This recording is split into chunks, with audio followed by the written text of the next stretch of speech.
Board Member Frank Maston will present Meredith with her clap.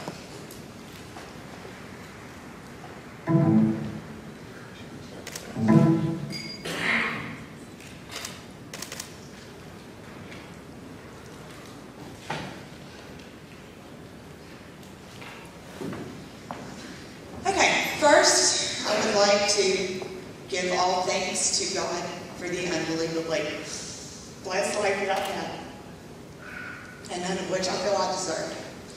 I also need to thank 3 extremely influential people who could not be here tonight. First 2 are my grandparents, Becky and Lena George, who left this world long before I was even thought of, but I want my dad to know that I think about them often, and I feel like you've always tried to lead a life that would make them proud. And you've absolutely done that, and I try to do my best to do the same thing, and I hope that they're proud, because I know they are too. Also, my grandfather, Jimmy Ray Bowen, who was not feeling well enough to come tonight. He is absolutely the strongest man I know. He knows how to fight a good fight and take one day at a time, and I hope that I can be as resilient as he is, and I thank him for being so supportive. And also my grandmother, who is here. And if she's ever introduced me to you, you know how proud she is of me, because she will go on and on about all these things that I've done. So thank you all for being one of my biggest supporters.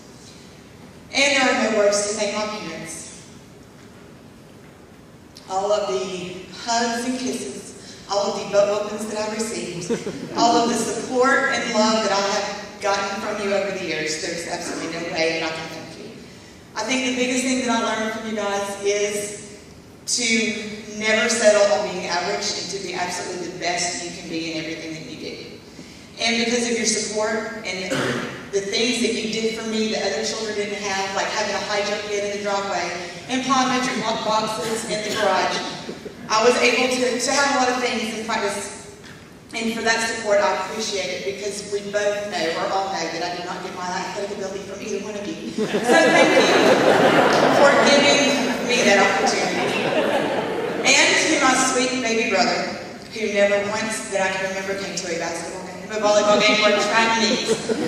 I know that he is proud of me, and now that we are grown, and he has his own activities and things that he does, I look to you for motivation, to work hard for everything that I want, and I have undying admiration for the man that you've become. So thank you for your support over the years.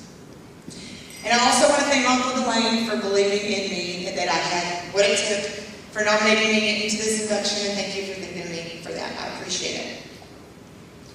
To all of my best friends that made some of you very long trips to be here, Ryan, Katie, Jessica, Bobby, Sarah, and Nikki.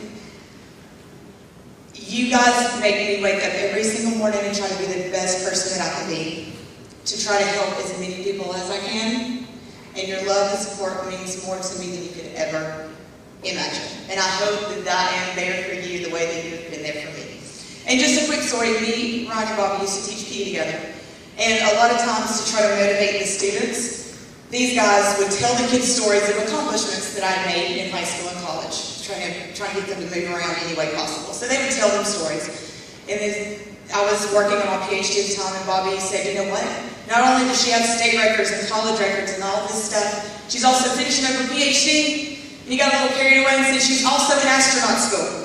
And this was to a group of 6th graders. The 6th graders will believe anything you say. And so the next, I wasn't there on that day because I was out doing research. I was not there that day. So I get this weird email the next day from a single father who said, thank you so much for being a great role model for my daughter.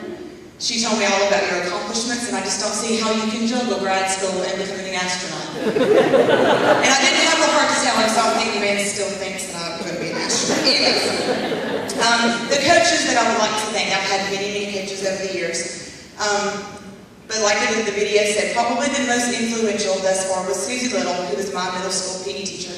And just in passing one day, she said, would you like to try the high jump? And I did.